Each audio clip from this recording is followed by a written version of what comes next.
तो दोस्तों, जैसा कि आप सब जानते ही होंगे कि हमारे पीएम मोदी पोलैंड और यूक्रेन के विजिट पर गए हुए हैं, जहां मोदी जी पहले पोलैंड में जाते हैं क्योंकि काफी लंबे टाइम से हमारे पीएम पोलैंड विजिट पर नहीं गए थे। इसीलिए पोलैंड के साथ हमारे रिलेशंस को मजबूत करने के लिए मोदी जी का ये विजिट काफी जरूरी था। इसके बाद पोलैंड यूक्रेन के बीच में एक स्पेशल ट्रेन रूट भी निकलती है। इसी रेल रूट से हमारे मोदी जी एक बहुत ही स्पेशल एक वीआईपी ट्रेन जिसका नाम है रेल फोर्स 1, इस ट्रेन से मोदी जी पोलैंड से यूक्रेन पहुंचते हैं और यूक्रेन पहुंचते ही मोदी जी जेलेंस्की से गले मिलते हैं, उनसे ढेर सारी बातें करते हैं, उन्हें हिम्मत देते हैं और यूक्रेन ने अपने जितने भी लोग खोए हैं उनको लेकर मोदी जी ने जेलेंस्की के साथ हमदर्दी जताई है। और ऐसा करके यूक्रेन पहुंचकर यहाँ इंडिया ने दुनिया को ये बता दिया है कि ऐसा नहीं है कि हम पूरी तरीके से इस वॉर में न्यूट्रल हैं, बल्कि जो भी सिविलियंस की डेथ हुई है खास करके यूक्रेन में, उसे लेकर हमें भी दुख होता है। और इन सबके बाद पीएम मोदी यूक्रेन को बहुत ही खास तोहफा देते हैं, जिसमें इंडिया ने यूक्रेन को बहुत सारी मेडिकल हेल्प भेजी है, दवाइयां भेजी हैं और इसके साथ साथ हमारा जो मिनी हॉस्पिटल क्यूब है, जिसे भीष्म क्यूब के नाम से हम जानते हैं,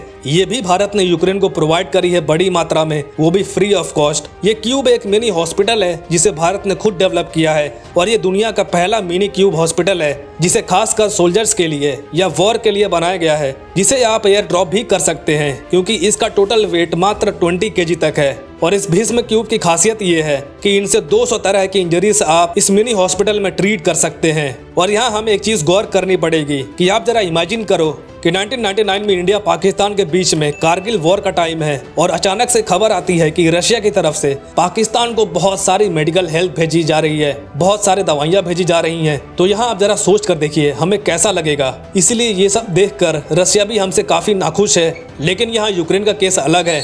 यूक्रेन ने बहुत सारे सिविलियंस गंवाए हैं, इसीलिए हमें यूक्रेन की हेल्प जरूर करनी चाहिए और इंडिया ने ऐसा किया भी है। मगर इन सबके बाद जेलेंस्की की तरफ से एक बहुत ही ज्यादा अजीबोगरीब स्टेटमेंट आती है भारत और रशिया को लेकर। दरअसल हुआ कुछ ऐसा कि जब मोदी जी और जेलेंस्की की मीटिंग खत्म हो गई, उसके बाद इंडियन मीडिया और फॉरेन मीडिया ने जेलेंस्की से बहुत सवाल किए। इस दौरान जेलेंस्की ने एक स्टेटमेंट दी कि पुतिन भारत की बिल्कुल भी रिस्पेक्ट नहीं करता है और ना ही पीएम मोदी जी की रिस्पेक्ट करता है। और जेलेंस्की ने यहाँ इंडिया की भी शिकायत की है, जिसमें इन्होंने कहा है कि इंडिया एक बहुत ही बड़ी कंट्री है, बहुत बड़ी इकोनॉमी है, इंडिया का दुनिया भर में जो इम्पैक्ट है वो काफी बड़ा है और एक बहुत बड़ा प्रभाव इंडिया का रशिया की इकोनॉमी पर भी है। क्योंकि आज के समय में इंडिया अगर रशिया से ऑयल परचेज करना बंद कर दे तो रशिया इस वॉर को आगे कंटिन्यू नहीं कर पाएगा। जी हाँ, ये बात जेलेंस्की ने कही है कि इंडिया को रशिया को लेकर अपना एटीट्यूड चेंज करना चाहिए और रशिया से ऑयल परचेज नहीं करना चाहिए, फिर ये युद्ध वहीं खत्म हो जाएगा। क्योंकि रशिया की इकोनॉमी ज्यादातर चलती है तेल बेचकर।